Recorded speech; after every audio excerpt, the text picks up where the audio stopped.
real estate is definitively the most entrepreneurial sector in the entire world.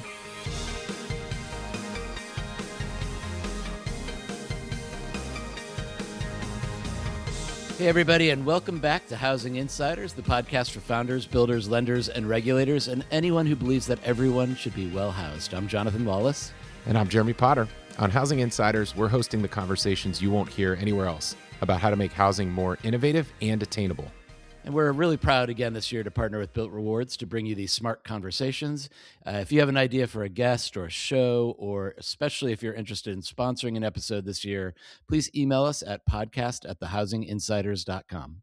And if you like the show, you can help us out by reviewing it, sharing it, spreading the word, rating it, whichever podcast platform you like to listen on, because that helps us make more of these for you. Awesome. I am excited to announce our guest today, somebody I'm just meeting for the first time, although I've spent a little time reading up on him and I'm super impressed. It is Ryan Gorman. He is the founder at Be the Change Real Estate, which is, by the way, a great name, Be the Change Real Estate. They're a boutique real estate development, investment, and advisory firm. In addition to redeveloping things like underused buildings in and around Boston, I think in more areas now too, the firm also provides organizations with strategic, transactional, and also legislative guidance on how to do something that we need to do, which is build housing that is not only affordable, but also very beautiful. Yeah, I'm really excited to talk to you, Ryan, and to ask more questions about your experience, about those other areas of development. Having been the CEO of Coldwell Banker Real Estate, having been an advisory board member on the Harvard Joint Center for Housing Studies, and coming from the finance side, coming from Wall Street at Credit Suisse and investment banking, I know you'll give us a holistic picture of where we are right now. So first of all, welcome to the show. And initially, Appreciate it.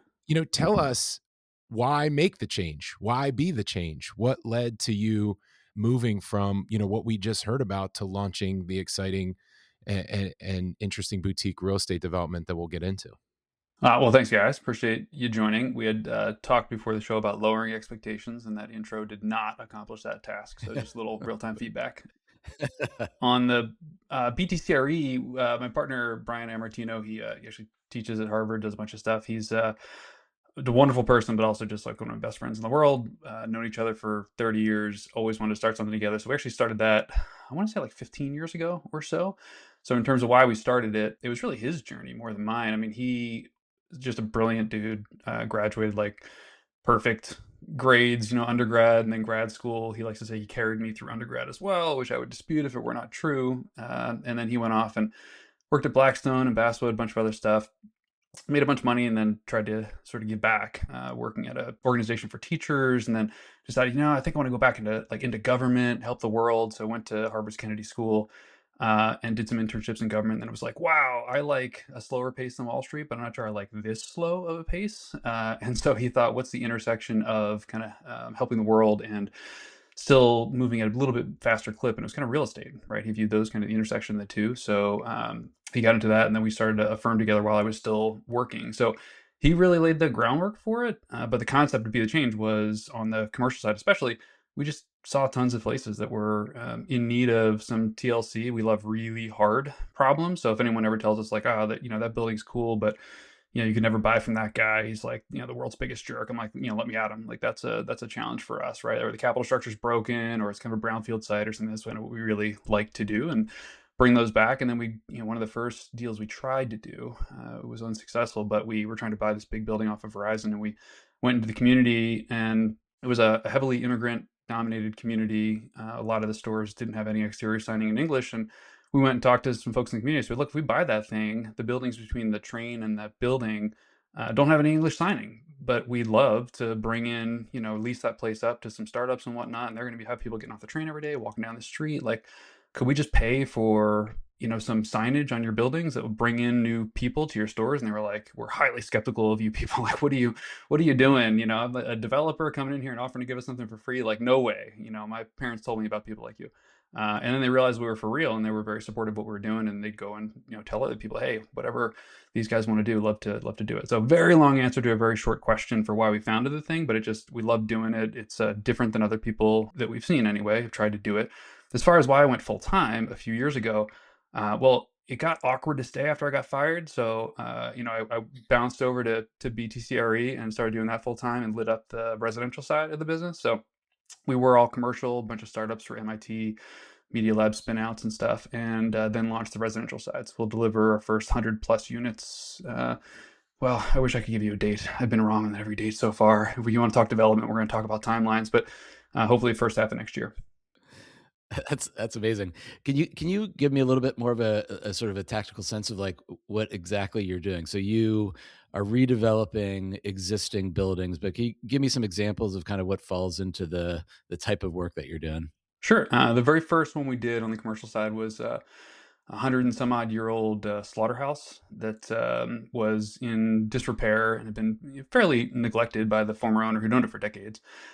We came in, redeveloped it, brought in a bunch of startups. So we did a pretty comprehensive, ADA compliant, but full core and shell redevelopment of a brick and beam building. There was a big old refrigeration unit behind it, like sort of multi-tower fish refrigeration place that was, someone had bought and they were hoping to convert it. It was an area of town that was not up and coming at the time. By the time we were done with it, it was up and coming, having almost nothing to do with us. Like that was my partner's just foresight, really, as to what was going to happen with that area.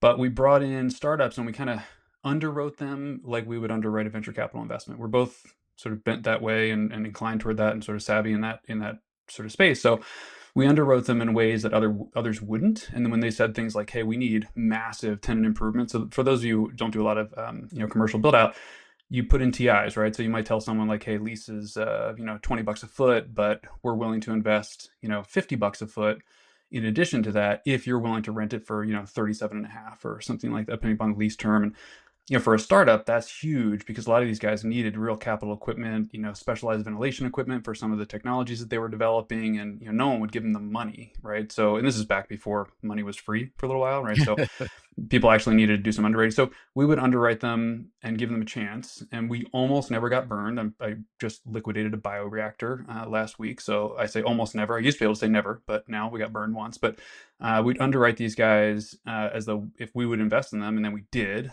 huge spending with nonprofit lender at that time to build all what they needed, bring them into the space, and then let them grow with us. And if they were willing to hang with us and let us move them around and move other people around as their needs grew within the building, then we kind of do this like Jenga board, in the space and grow the people who are growing, shrink the people who weren't, and kind of collaborate with them in ways that other landlords didn't. So that first one ended up becoming the world headquarters of something called Formlabs, was a 3D printing company, but it started out with them just moving into one of the small spaces, and then us just kind of moving around and growing with folks in ways that were just a little rare. So they'd actually come to us and say things like, "Hey, we love you guys. You're an awesome landlord. We actually liked our old building better in terms of location.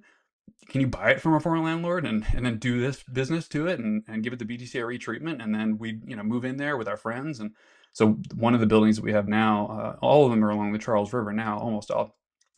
One is that a couple friends, sort of two companies that were in the same incubator kind of came in and we're both tenants in a building that we're building out for them. Both sort of green tech startups who are doing some really super innovative stuff. One of them, unfortunately, blew up with some of the government funding challenges we've had earlier this year, but nonetheless, they're doing some super cool stuff, and they're all a bunch of MIT PhDs, so I'm sure they'll be fine. So Ryan, I want to ask you if it was tough to get partners, your best friend business partner, to take a look at the residential side if you're in what sounds to be like fascinating, dynamic, and interesting tenant work with these startups and stuff. John and I were just at an event in DC a couple weeks ago where one of the congressmen said, you're in the toughest thing that there is to be in, housing. Like you aren't going to get famous and you're not going to get rich Yeah. doing what you guys are doing. But yet it's this cornerstone of the economy and the family and the community. So I'm just curious, like, was it tough to put those two together after you mentioned kind of these other more high profile and maybe even sexier real estate projects, and then to go, no, we're going to go into residential? What was Yeah. that? How did that fly? Not really. I mean, I stayed out of residential only because the board of my former employer thought it would be a conflict, which is kind of funny actually. But they thought it'd be a conflict, so I stayed out of it. So once it freed up, I could go at it. Turns out almost everyone we had been dealing with up to that point lived indoors, so they were all familiar with housing. So it worked out pretty easily to do the transition. And it was a lot of the same investors who were looking to move into that space. One of them is an opportunity zone deal, so that helped too, because that particular investor group had some capital gains that flowed nicely into the OZ side, which we can talk a little bit about that.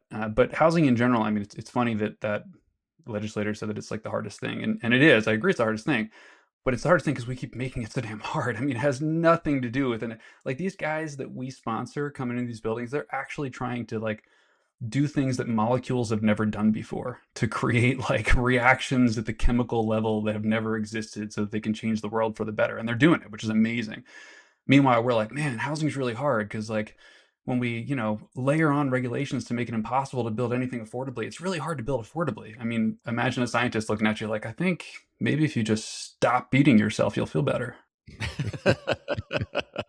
Well, I can't wait to dig into all of the regulations that need to be changed. Let me just ask a couple more questions about the way that the business functions. Are you guys are raising capital that you then invest into these projects? Like what are the capital sources? What are the financial partners that you use? Like I assume all the equity capital you guys are investing. Anyway, walk me through that.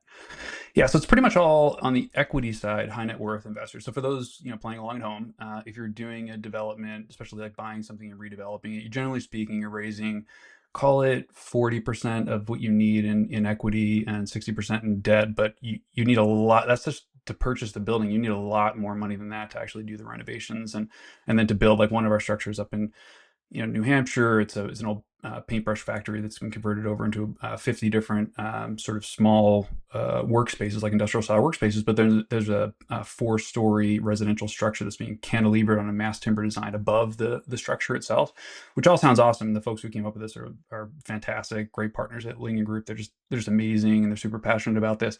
But buying that building was a tiny part of the overall capital structure, right? So a little bit of equity goes in that particular one. They won different grants, one from the state of New Hampshire, multi-million-dollar grant, one actually for the design itself, like an award from an architectural group, a mass timber award. It's like classic. Anytime you do anything that has any kind of affordability, you got a very diverse capital stack, usually, right? You need to bring in every kind of, you're scrounging for every single dollar that you can get. Most of the equity investors are high net worth individuals. We went out and when we did our very, very first deal, we went out and sort of roadshow. I was still working full time, but took a day off and went to New York trying to do a roadshow to raise money for this, meet with people we knew. First breakfast meeting, awesome, got a check, but that was kind of from a friend, so it was a little bit of a layup on that one. Next one was a friend of mine who was working for a billionaire hedge fund manager. Was able to wrangle a meeting for us. That manager met with us, was impressed by the deal, said he'd just take the whole thing, the rest of the equity that we had outstanding, which was not a small amount, but to him, I guess it was. It turned out there's a much longer, funnier story that I could tell when it's not on a podcast, so his lawyers won't pursue me. But it turns out he was not the ideal investor for that stack. But it ended up right when we had what's called go hard for the money, basically a non-refundable deposit for that deal, that he backed out, and we had about 24 hours to turn around and raise all the equity. We sort of panicked, and we had a fallback plan that would have just violated our integrity, I think. So we said, like, hell no, we're just gonna go down with the ship. Like, we'll just a blaze of glory. We're gonna die this way, or let's see if we can maybe raise the money. So we sent an email out shamelessly to everyone we knew. We said we're gonna get rid of all the fees in the structure. We can talk about what that means, but basically we're gonna make no money on this deal. We just want this deal to happen. Here are the returns. We think it's awesome. What do you think?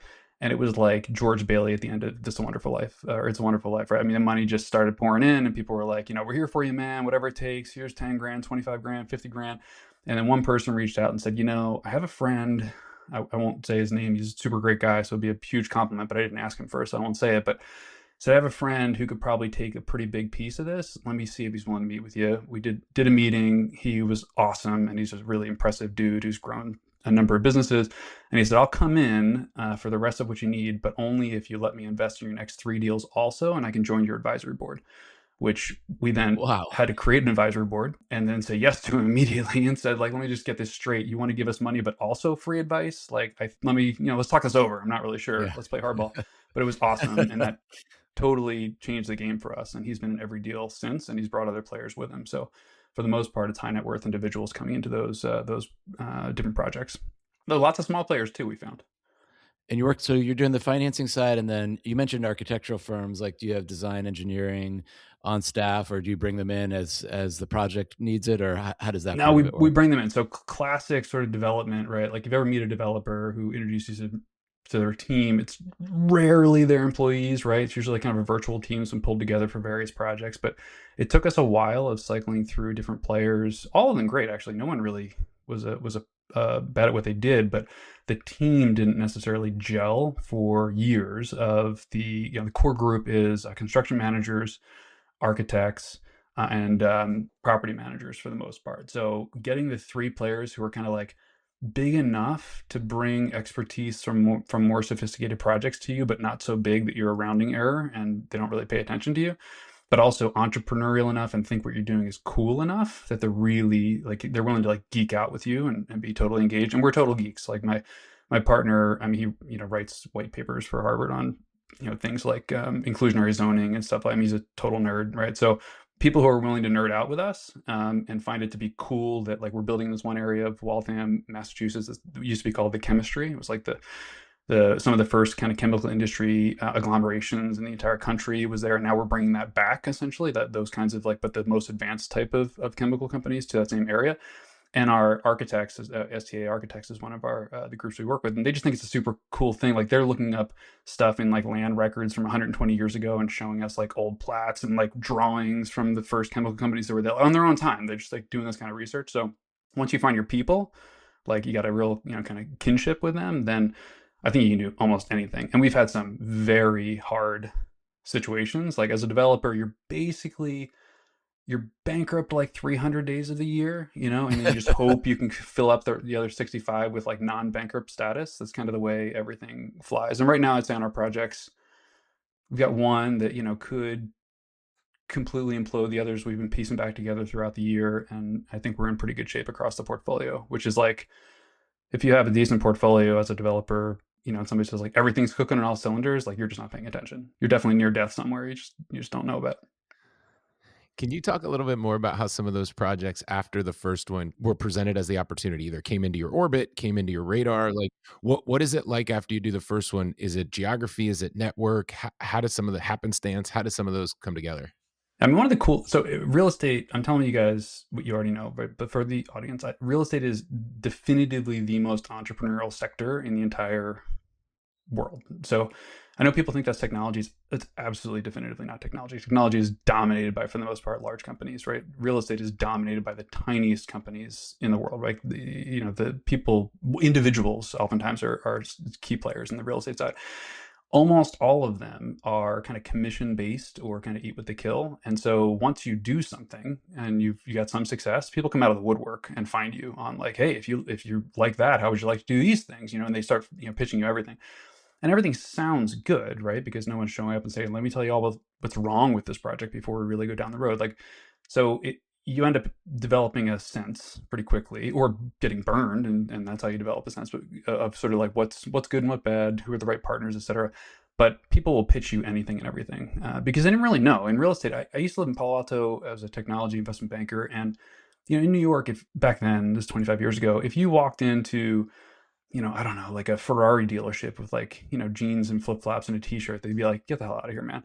But in Palo Alto, if you walk in, they're like, I don't know, he's probably a billionaire. Let's just try and sell him a Ferrari, right? And real estate ends up a little bit like that, where people kind of bring you everything because you never know. Like, okay, they've only done a $20 million deal, but who knows? Maybe their backing could do a $200 million deal. So it puts them, everything under the sun.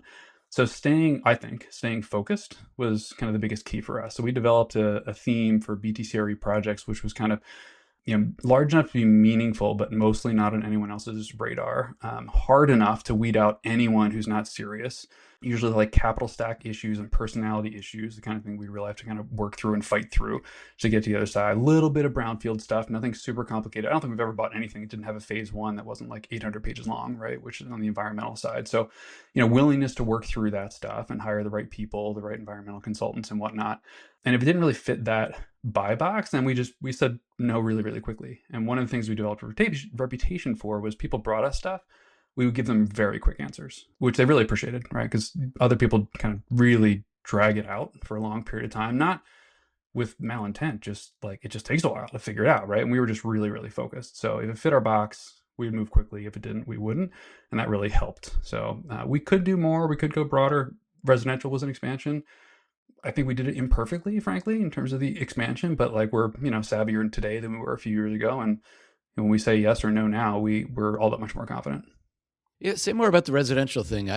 One thing that I think we talked about this on a previous episode. Like, we've had several people tell us that if you want to go into business, like, go be a developer. Like, right now is a great time, and the rationale is we are missing a huge number of homes for the number of people we have. There's unending demand for housing. It's a great business opportunity. Go build some more housing, and the demand will be there. But then on the flip side, you hear these sort of horror stories of like, actually, it's way harder. It's way more expensive. The returns just aren't there. And I'm sort of always torn because I keep thinking that Jeremy and I are going to go start our own sort of housing development company. But then I hear a horror story and I go back to saying, well, let's stick to podcasting. But anyway, give me a sense of like what's worked, what hasn't worked. Do you think there's like significant opportunity to do more residential, conversions or whatnot that's out there?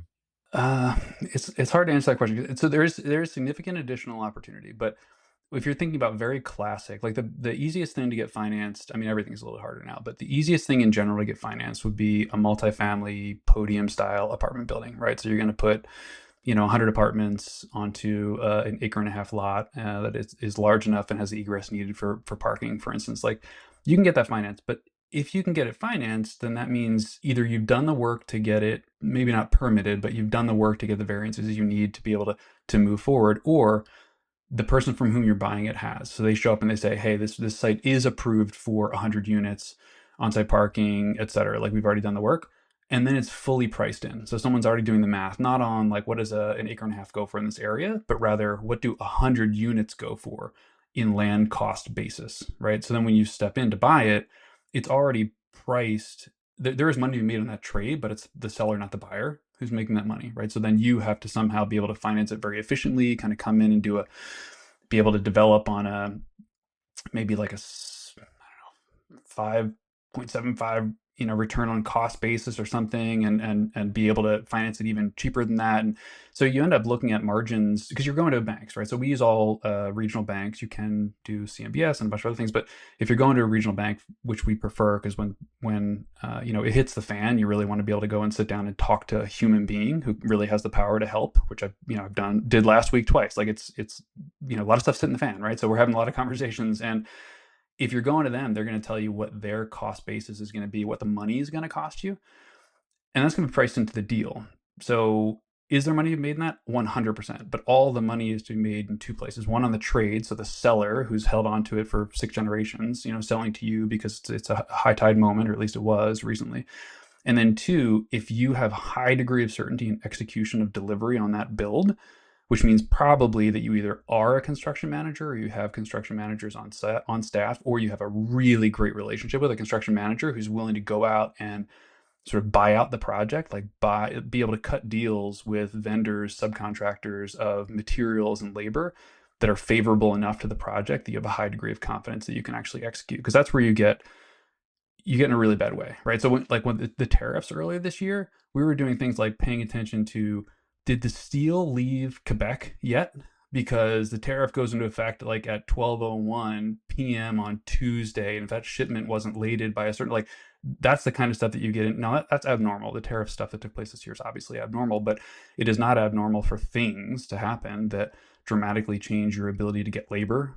It's so weird to sign a multi-million-dollar contract with a group and say, okay, great, you're going to come in, you're going to do the rough carpentry work, you're going to have 25 guys on site for this period of time, and then if people just like not show up, and because they had another job, it was running long, someone else bought them out or whatever. It's like, well, don't you care about your reputation? It's like, I do, and like, I live kind of hand to mouth. Like, I'm paying my guys when you pay me, and then if there's anything left over, then it comes to me. But right now I'm upside down, so I just got to say yes to whoever's willing to sort of say they go live now. And you messed up your schedule, you're 2 months later than you thought you were going to be for rough carpentry, so now I'm out. I can come in 2 months. It's like, you can't come in 2 months. That messes up everything on my side. It's like, sorry, man. That's just the way it goes. But an excellent construction manager with excellent relationships can kind of work through a lot of that. Like, on the commercial side, A&M is our construction manager on a lot of our commercial stuff, and they're awesome. And so Guy runs the place, and if Guy and I were down building houses in Guatemala over the summer, right, and something came up, and we have this bioreactor that we need to take out of a building, we got to take down a wall.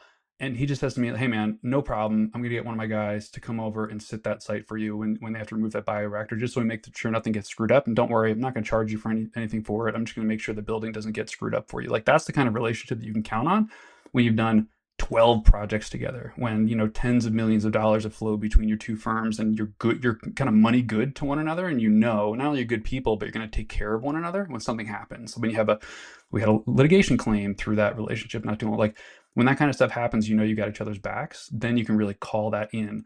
Same thing's true for everything. I mean, when you're talking about even things like Angie's List or whatever, if you're running like 100 trucks in Denver doing HVAC repairs, you're going to have a different relationship with that vendor than the person who's doing like 3 lowest cost calls, and that's the kind of thing you can rely on. I don't even know what the question was until Lost in the Wilderness and my answer at this point, but I'll wrap it up there.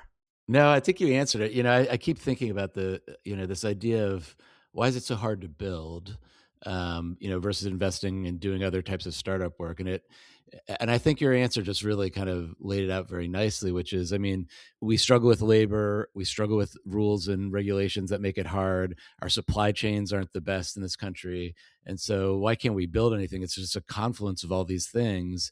I think we had, I think it was Hugh Frater, who, I don't know if you know, he has a company called Yeah. Vessel. Oh yeah, Yeah. Vessel. Yeah. Yeah, exactly. And his message is everything's nickel and dime. Like, you've got to make sure the smallest details are being watched and taken care of. And if you can do that, you'll be successful. But if you're expecting to just throw money at something and it gets built, like buying an iPhone or something, that's not how it works, Yeah. today.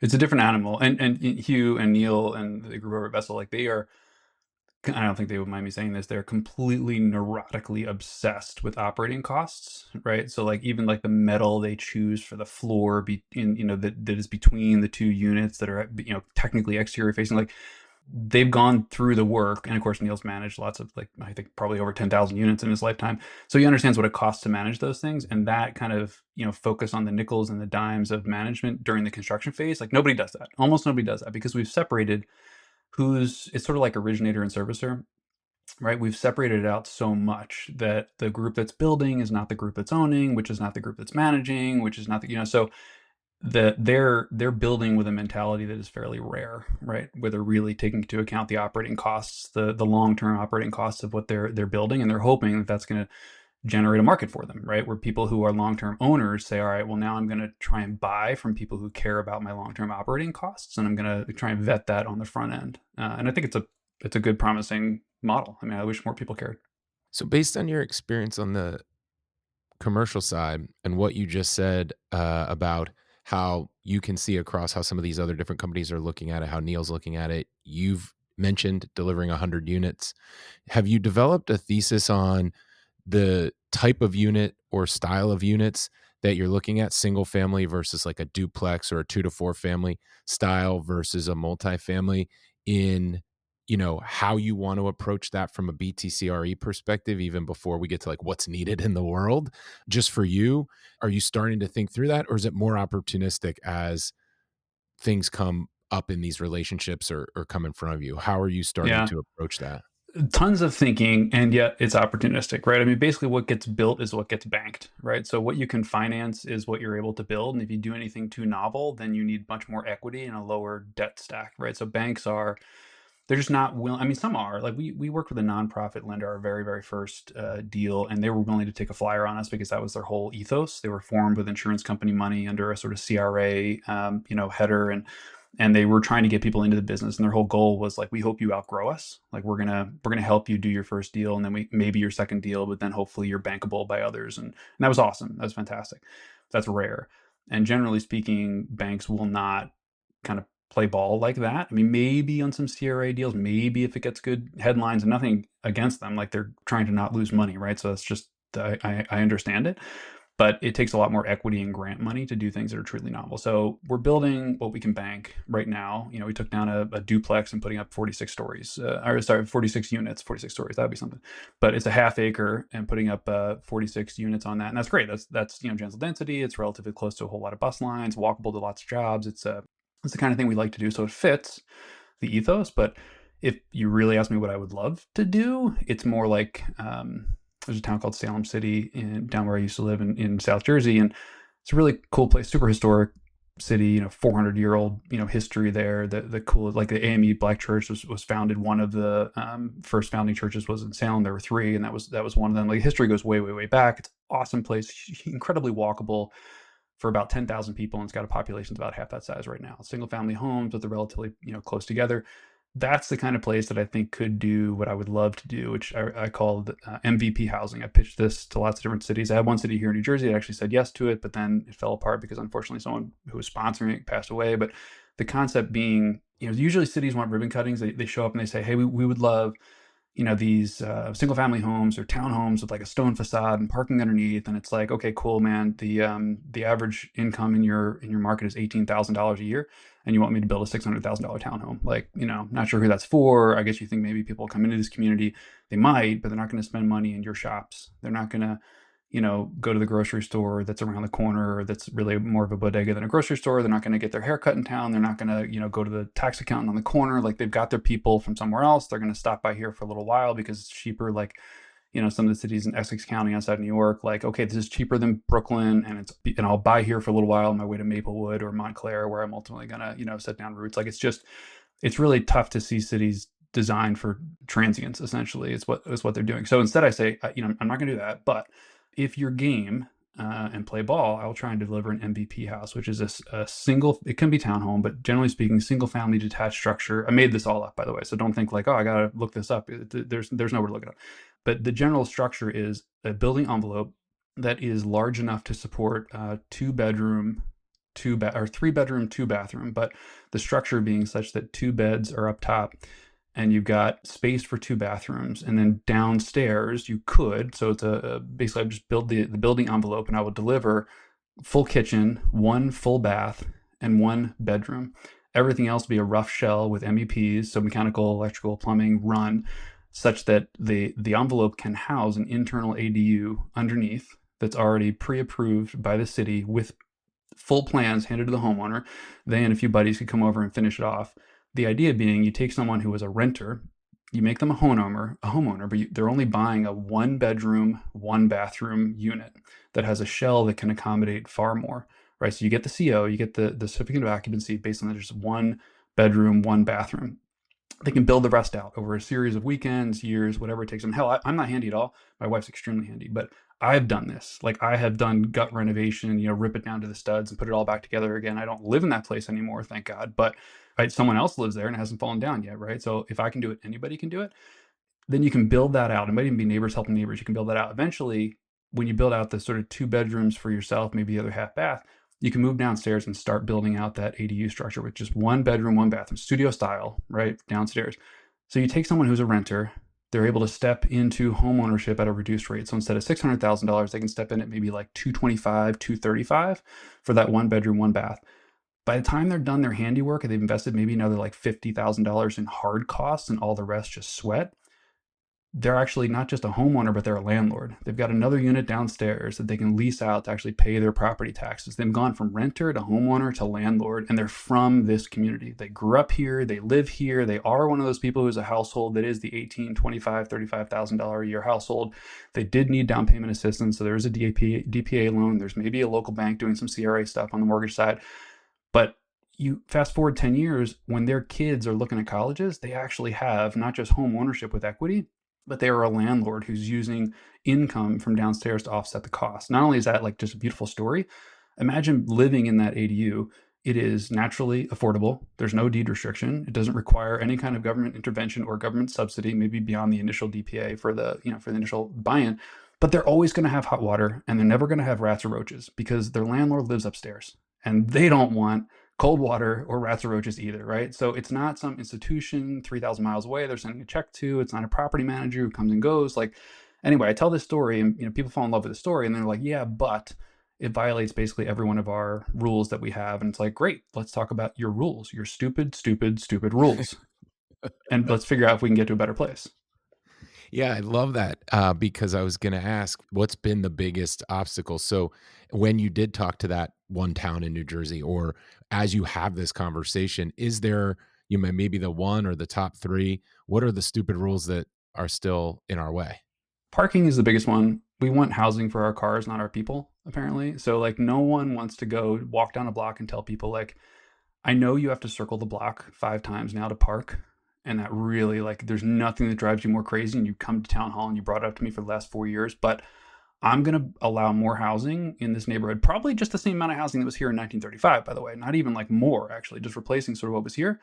And I'm not going to require parking. And people lose their minds, like completely lose their. And so politicians are just generally speaking not willing to go down that road. They're not willing to require that. So when I try and have the conversation with folks, generally speaking, at the hyper local level, it doesn't work all that well.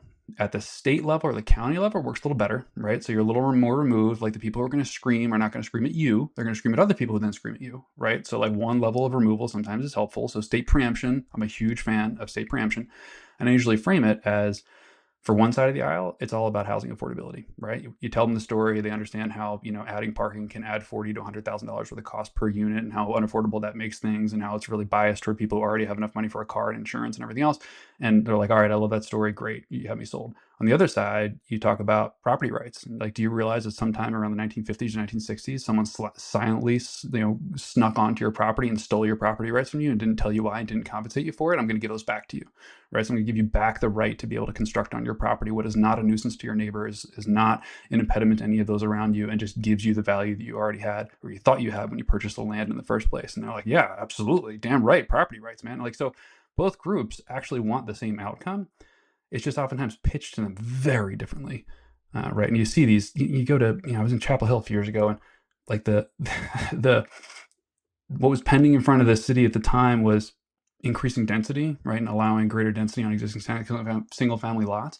And you saw these signs in people's yards that show like a 40-story tower next to a single family home, which was just lampooning what was being proposed. Like, there's no world in which that was ever going to be even remotely possible.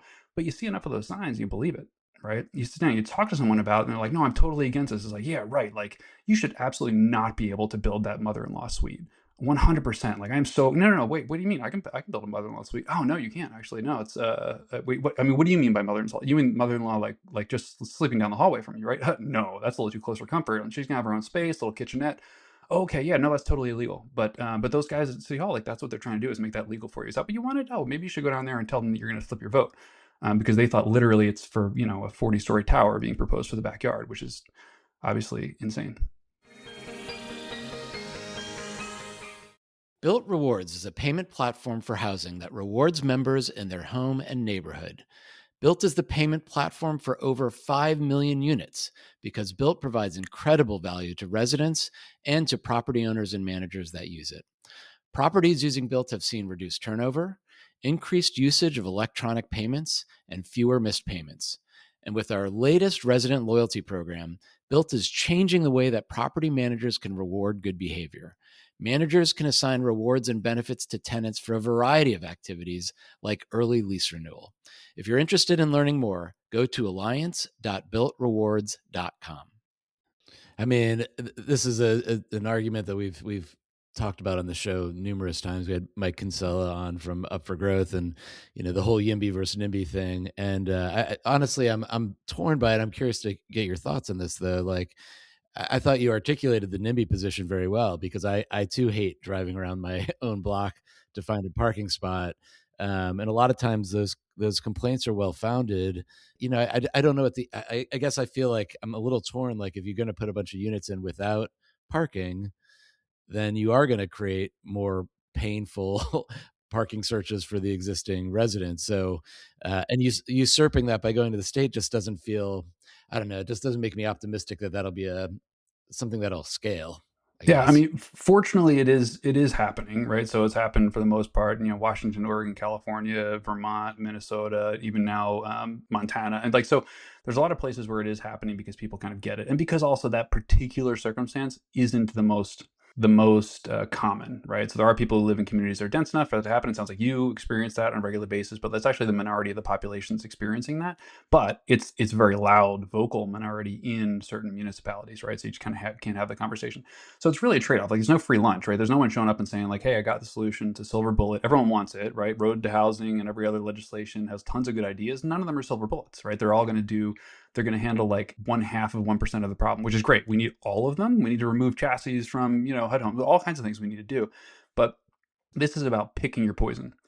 So like absolutely it's going to make you have to drive around. Like I used to live in Hoboken. My wife would come home from work. Like she would drive for an hour, try and find a parking spot, right? We eventually rented one that was a mile away from our apartment. That was like considered convenient. We thought we were lucky to even get it in the first place, right? So I get it. And you're choosing that over the alternative. The alternatives being $3,000 rent when it could be $1,800 a month. You're choosing, 23 people on your walk to the train that are homeless versus 2 or 3 people on your walk to the train that are home. Like homelessness is extremely highly correlated with affordability of housing, more than any other factor whatsoever across the board. I mean, all the statistics stack up. It is definitively related to housing affordability. So it's not about this is painless. It is about you're choosing a different kind of pain, right? So, housing for people instead of housing for cars, right? And then what ultimately happens is you get so frustrated, you do things like take the bus, you take the train, you have a job that's closer. Like people change, right? Just like cars. 100 years ago, there weren't cars. Now we actually kill 40 to 50,000 people a year every year on the roads religiously without fail because we like cars, right? Which is completely insane. It's like, well, the world would never adapt to that. When cars first started popularizing, someone said, hey, if it's cool with you, we're just going to kill like 100 people a day with this new thing. They'd be like, what? No, shut it down. But then it happens and we kind of get used to it, right? Same thing would happen here, right? So if you really liberalized it, it would happen and people would get used to it and they'd adapt. Yeah, I agree. Actually, that was probably the best articulation of the argument I think I've ever heard. So I appreciate that. Let me ask a related question. You're right. There's been a lot of successful upzoning in a lot of different cities. And what ostensibly that means is there's a lot of single family properties that have a single home on them that could be purchased and turned into a 4-unit property, which is a very simple use case. And in a way that I don't think has the intended harms that a lot of people are worried about.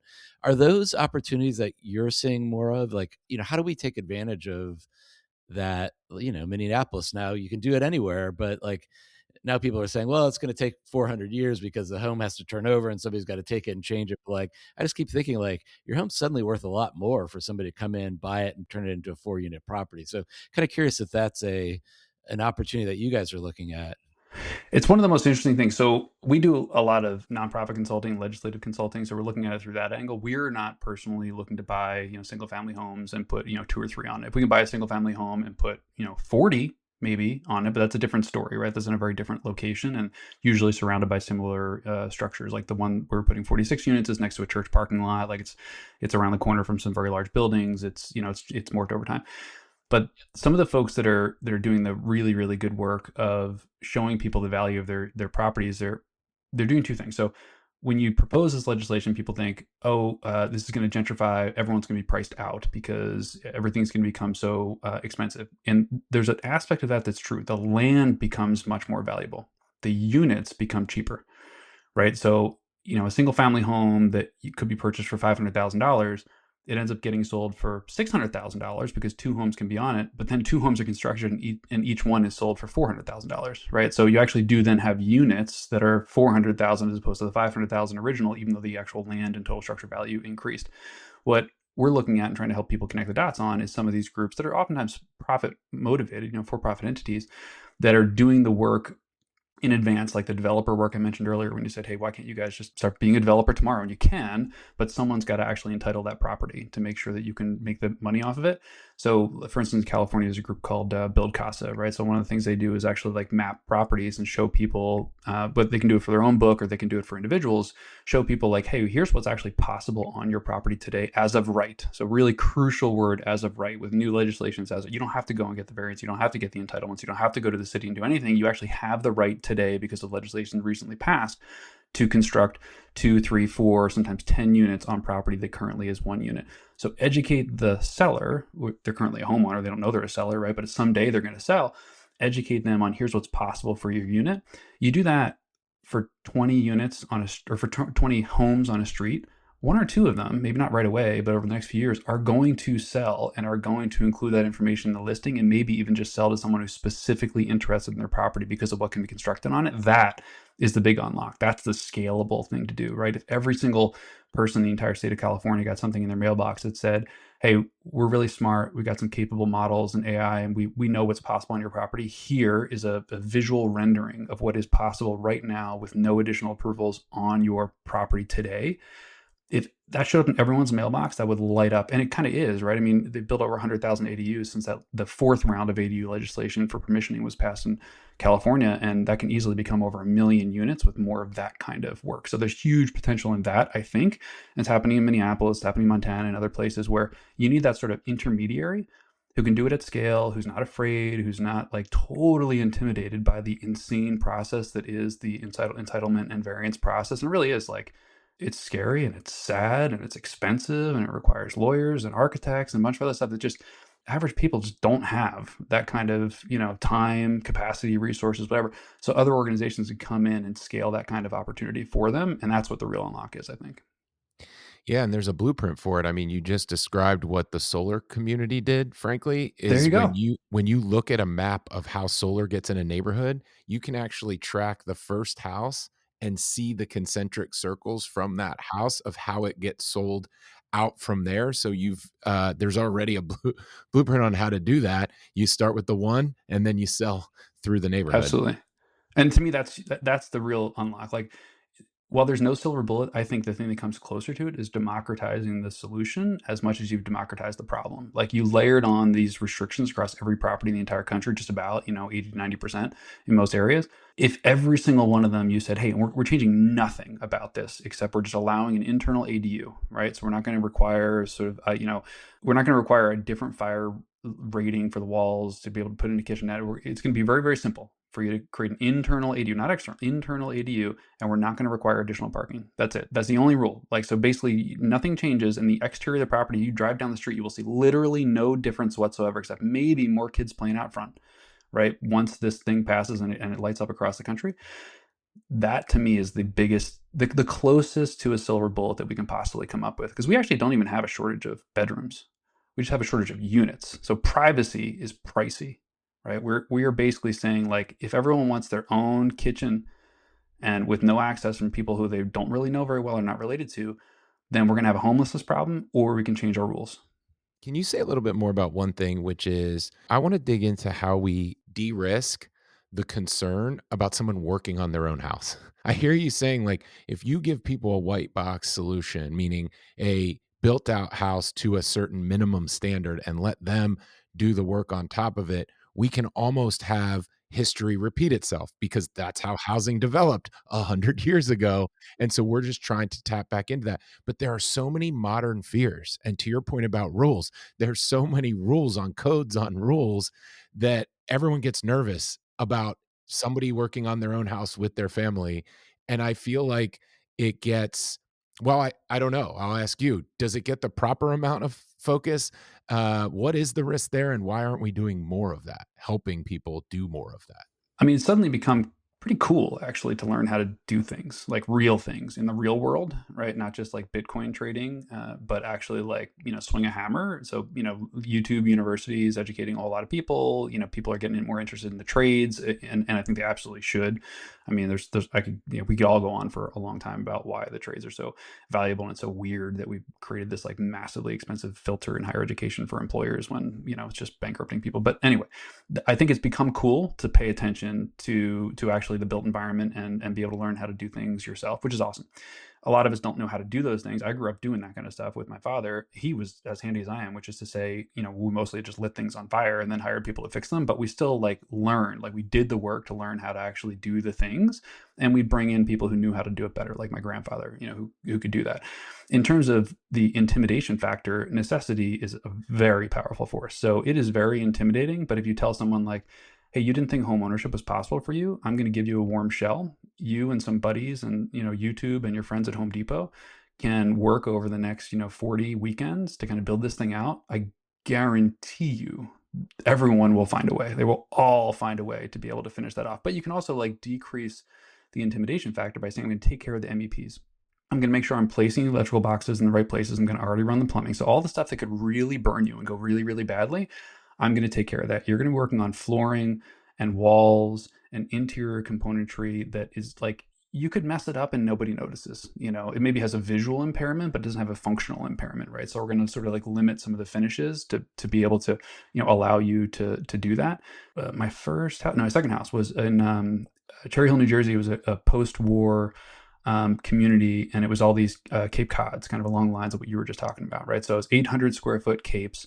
They skipped numbers on the street because they assumed that people would finish off the attic and lease that out separately with a fire stair in the back to be able to rent it, and so that unit would have the interstitial number, right? So I was 142 Wesley Avenue, and there was no 140 because there was no 140 because 140 would have been upstairs, the unit upstairs, right? And so on our street, that's what it was full of, was people who, oftentimes widows who had a renter upstairs, because somewhere in the 50s, these were built in 1946, somewhere in the 50s, somebody came in and finished that off, and they had those two units. That, to me, is what we can get back to if we give that shell. But the shell is super crucial. Without the shell, then I would have been going to someone and saying, like, hey, I can add on to your home. It's going to be about $180,000 for me to build another unit on your home. And you know what?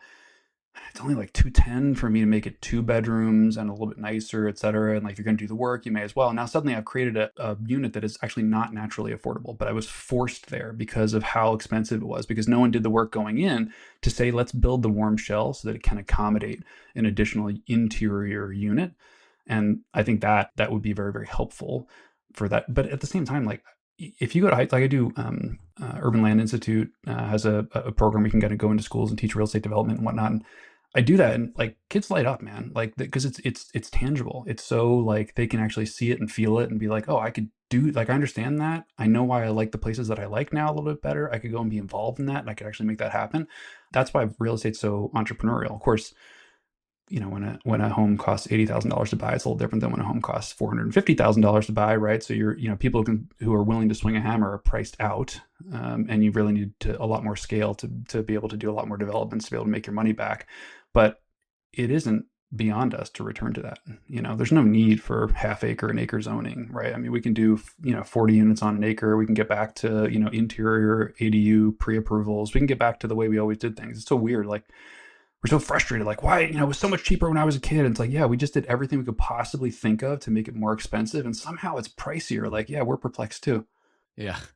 I want to dwell on a couple of points that you mentioned, because I think they're just worth reiterating, and then I want to ask you about another topic. But this idea of homes growing with you is just a really fascinating concept, and I always think like modular is another area where you can make that a little bit less expensive by sort of starting with a starter home and then adding to it. And I look at my neighborhood, which used to be a 2-bedroom neighborhood, and now about 50% of the homes are 5 bedrooms because they have another home that was built on the top or in the back. And the neighborhood's evolved as the people that live here have evolved. And then the other point you made about this sort of upzoning and sort of replacing homes, we've talked in a previous episode about a concept about people financing their own construction projects, which is very challenging today in my mind. But to make it really easy for someone to buy a home or to sell a home, with the idea that you're not just buying this unit that sits here, but you're buying a multiple unit home that you're going to build, and just simplifying that process, I really honestly think there's so many opportunities for that to happen across the country. So I wanted to dwell on those 2 points, the evolving home and then the sort of replacement home. Upzoning up to more units is a really fascinating concepts. The question I wanted to ask you is about another one of the stupid rules, or I think you touched on one of them, but building codes. We spent a lot of time talking and thinking about building codes. I've been sort of working on a concept that I'd love to run by you, but first I'd just like to get your thoughts and opinions on how much do building codes prevent you from doing what you'd like to do? Oh, massively. I mean, there's almost nothing right about our building codes. Like, it is. So the original thesis, right, is like some of zoning was like around the nuisance law, right? Because there's no legal basis, no constitutional legal basis for a lot of the things that we do, right? So we kind of like contort ourselves to back into one, and a lot of the expansion of nuisance law generated some of the zoning stuff. And we're so far away from actual health protections with all those rules that you can't even see it from here. Same thing on building code. So you ever been to the Tenement Museum in New York City? In New York, yeah. So I had maybe a different reaction than was intended, perhaps on Intended Museum. I went and I was like, this is pretty good. Like, this isn't so bad. This is great. Like, we should build like this again, right? And I'm standing there with people who are like, you're a lunatic, and I think I hate you. And I'm like, no, but think about it. If everything weren't like shit, right? If it weren't like all the walls were falling apart and everything was peeling, and we had a little bit better light and air and a little bit better access to a bathroom, like not a lot, but a little, what if you could live here for $700 a month, right? Which is actually what would be possible. Single stair egress, right? Not dual stair egress, right? And the units that we're looking at, there was only 2 on a floor, right? Which if you do single stair egress and 4 on a floor, like, most firefighters will tell you like that would actually pass muster. You have a little bit wider stairwell than what they had in the Tenement Museum, but that's it. You don't need dual stair, egress to be able to save lives. We already have extremely low death in residential fires today relative to most of the world, and where almost all of them happen is single family detached structures, where the building code is much less of an impediment than it is in the attached structures, and that's because the attached structures have sprinklers and the detached structures don't. So we basically gave an exemption to the most expensive form and most common form of housing in this country, and that's where all the people die. In the areas where people are precluded from building efficiently because they require an elevator bay that you got to be able to get on with a stretcher while it's laid down flat as though you're like in an OR, as opposed to in Europe and the entire rest of the world where you can actually just get on with a wheelchair and someone stand behind the wheelchair. And that's how you design the elevator bay. Instead, we hand our building codes over to the elevator lobby, essentially, and they design it and they say, well, actually, we need like a large enough lobby and a large enough bay in the elevator so you can like park 3 cars here, right? And then we should require that for like every building that we build. And then we say we actually need dual stair egress, right? So you get a front and back, which means we can't build for families because you can't have end units, because you actually need a double loaded corridor where you can walk down the hall and have rooms on either side. So and you can't have a double loaded corridor with a 3-bedroom, because then you lose too much space for the interior hallway of the unit. It takes up too much of the rentable square footage, which you can't possibly recover in the rental value. So basically, like, we say we're trying to save people's lives, so we're going to require sprinklers, which basically done. We already saved everyone's life with just the sprinkler. So we're going to have double loaded corridors and dual stair egress so that families have no place to live, right? And that's just like completely insane. So I think almost everything is wrong with the building codes. The original basis of the building code was it should have light and air, and it should not kill you. And I'd love to get back to that. And it's not because I don't think people don't deserve to live in places that have wider hallways, that have nicer elevators. It's because I think people deserve to live indoors. And we have a lot of people right now that are living. It was 10 degrees the other day. I froze just dragging my trash cans down to the end of the street, and I'm thinking, I know within a mile of me right now, there are dozens of people, some of whom I know, who are sleeping outdoors today, in part because we need dual stair egress and insane elevator bays that cost over $1 million for the property, and because we need parking for cars instead of housing for people. And the actual codes themselves are the problem. Now, the codes themselves are designed by people who, for the most part, have a vested interest in deploying the actual materials that go into, and the services, but largely materials that go into the housing, right? So it's not their fault that they're designing for what they think is the best thing to do. It's our fault for outsourcing our governmental authority to groups that are not part of government. So IRC, IBC, these are not part of government, right? And then saying, we'll just adopt whatever you guys pass. That is insane. Instead, we should get together and say, you know what, like, we're going to do some tours. We're going to do some tours of places that we like, places where we lived when we were in college, and like dorms, for instance, which are illegal everywhere except for college campuses, just like, underage drinking. And we're going to go tour some places, and we're going to say, hey, why can't we build these places again? Like, tell me exactly why we can't. And then you're going to have the building official stand in front of you and explain to you why you can't build them. And it's going to sound ridiculous. They're going to look like idiots because they're going to explain it. You're going to be like, well, yeah, I mean, I understand that. Like, that would be great in an ideal world, but I'm trying to build like a $120,000 condo, not a $300,000 condo. So can you work with me? Like, for instance, what if we're trying to design one for your daughter's getting married, right? Yeah, she is. And they're going to have a family soon, right? Yeah, she is. Can she afford to buy? No, she really can't. All right, so let's design a building code that allows something to be built for your daughter and her aspiring family that she can afford on her teacher's salary to move into. Can you work with me on that, Bob? Bob, the builder, building code dude, can you work with me on that? Can we design a code that you feel is safe for your daughter and her family, but affordable enough so that she can actually buy it? Like, that is the answer. I love that. I mean, I spent a lot of time thinking about it on the sort of single family, single house level, but the commercial level, as you've articulated, just, I mean, sounds even more insane. The problem is, what is the regulatory solution?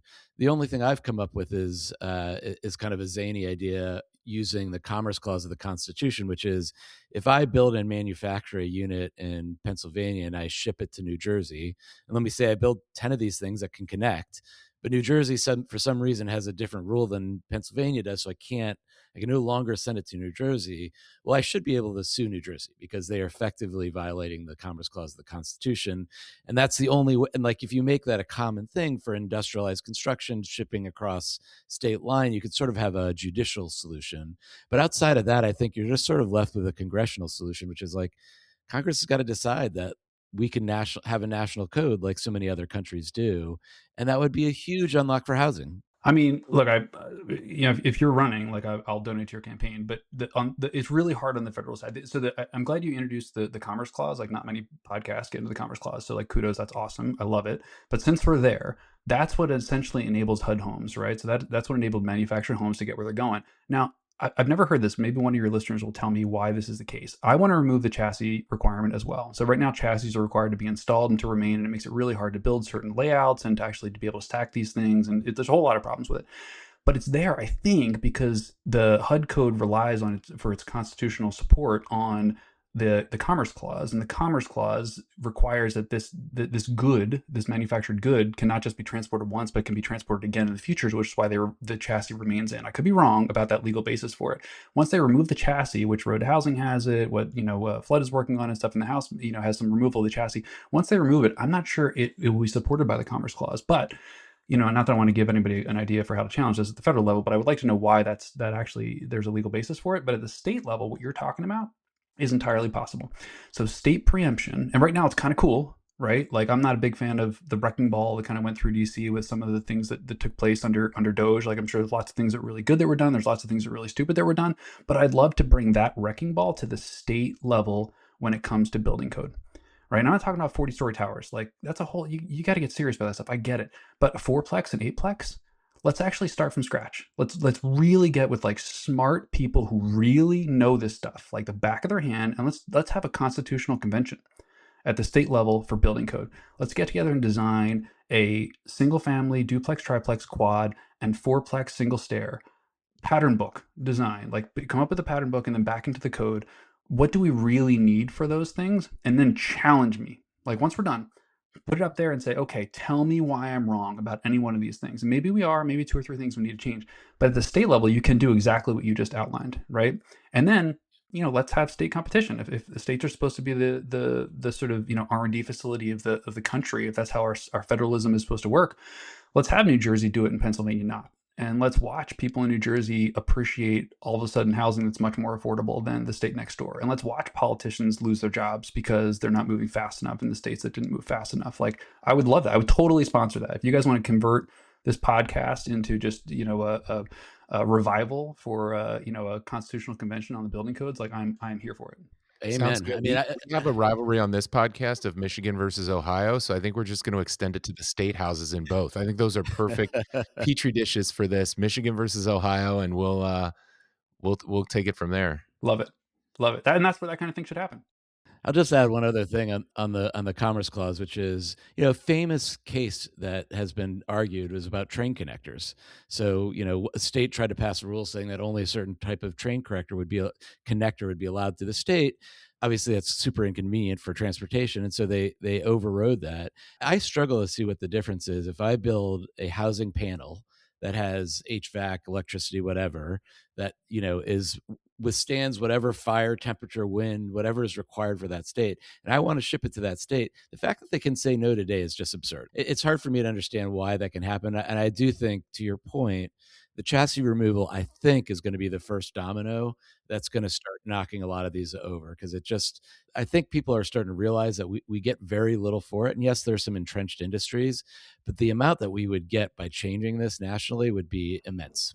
I hope that that's true, and I would love to point to that. So the all land use law is constitutionally at the state level, right? Wetlands Act has now been neutered a little bit, but Wetlands Act is a little bit of an exemption, and that's only because essentially navigable waterways flow between jurisdictions and between states, right? So there's a sort of constitutional basis for the Wetlands Act, but on the core constitutional level, all land use law is local. And the railroads are so powerful today, even still, are so incredibly powerful, like insanely powerful. And there's not the same corollary on the builder side, because production builders, nothing against them whatsoever, but production builders are the closest thing to a power group on the construction side, and they're not necessarily fans of federal regulation coming into the building side, even if it would make their lives easier, because it also increases competition. There's all kinds of potential Yep. downsides Yep. to it, and Yep. and their view, maybe rightly so, is also like once you invite the feds in, they don't leave when you ask, right? So there's a lot of power going back and forth. But at a state level, I mean, Ohio and Michigan are both huge states. Tons of people live there. Tons of people used to love that they were highly affordable, that they could afford to live there, right? And a lot of those people are saying, like, I can afford to live here because I bought, 25 years ago. My kids can't, right? And if we can inspire those people who are upset that their kids can't, then maybe we can challenge this. But again, I'm cool with a federal constitutional convention too. Like I'm good. I'm gonna ride with you wherever you want to go on this particular effort. Well, thank you very much for riding along with us on this podcast, Ryan. This has been really fascinating. I feel like we could talk all day. If it's okay, there's one question that we like to answer, or we like to ask. I think we've already answered it to some degree here, which is kind of more of the what's your one sort of wish. I think we've definitely talked about several here, Ryan, but we do have a lot of entrepreneurs and innovators that listen to this show. And so we like to end on a question, which is, what is the one business that you would be working on, or what's the one business you recommend somebody start, launch, or get into that you aren't working on today? So do you have something that you would recommend a young person who's hearing this podcast and saying, I got the whole world in front of me, I got all these opportunities? What would you say is the one thing they should focus on? It's a good question. I've listened to so many of your episodes. You'd think I'd be prepared for some version of this question, but I'm not. I think I'd say heating, ventilation, and air conditioning, repair, maintenance, and installation. So bear with me for just like 1 second. So I'm a huge fan of the trades. If you learn a lot about the trades, then you'll very quickly realize that HVAC is basically the hardest of the trades, right? Because you basically have to be an electrician, a plumber. You have to have some degree of comfort with fluid dynamics. Like, it is an endlessly fascinating field that is extremely difficult to actually get perfectly right, whether it's in a residential setting, commercial setting, free setting, anything. So it will keep, if you like intellectual challenges, it's the gift that keeps on giving, like endlessly. And if you want to learn about this, HVAC school, Brian Orr, it's a nonprofit effort. He's just a fascinating individual. He does a great job of trying to bring people into this. But the concept there being, it can also be extremely entrepreneurial, because once you really, hopefully you apprentice, and hopefully you find a great person with, to apprentice with a journeyman type relationship. But once you do, you can go out on your own if you really want to. You can go work for someone. That's cool too. You could roll up the space. There's private equity interest in it, and all kinds of other stuff that's going to come in and wreck the space, just like everything else. But you can still be an entrepreneur. You can be just a dude in a truck, and if you deliver really good, honest service day after day, you will slowly but surely build a reputation for when it's extremely cold, when it's extremely hot, when people are extremely frustrated, when everyone else failed, when people feel like they're being sold, when people are being told to buy a 4-ton unit when they think they need half that. Like all these things, they'll know that, well, I'm going to call, Jim, because I know he's an honest guy. He's built a real reputation of that. You will be able to slowly but surely build a business that, you, your kids, your friends, people you love and respect, and come into that business and build that over time, because you've learned to trade, you've learned it well, and you've learned to serve the public and the community that you where you live and work every day, in a way that builds a reputation for authenticity and honesty, and it will reward you. And it's not likely to be displaced anytime soon by any of the mega trends that people are worrying about across the board in other sectors. Wow, that's a fantastic answer. And it was just a fantastic conversation, Ryan. It was a pleasure meeting you, talking to you. I mean, honestly, so much wisdom and learning that you've experienced. I mean, it's been a really great conversation. So thanks for joining us. Well, I really appreciate the invitation. The expression is "don't meet your heroes." I think that's bunk, because you guys are awesome. I've been listening to the podcast for a long time, and it's an honor to be on here. And you're as cool in person as you seem on the podcast. So that's pretty great. Thanks, Ryan, so much for that. Thanks to our listeners for listening in.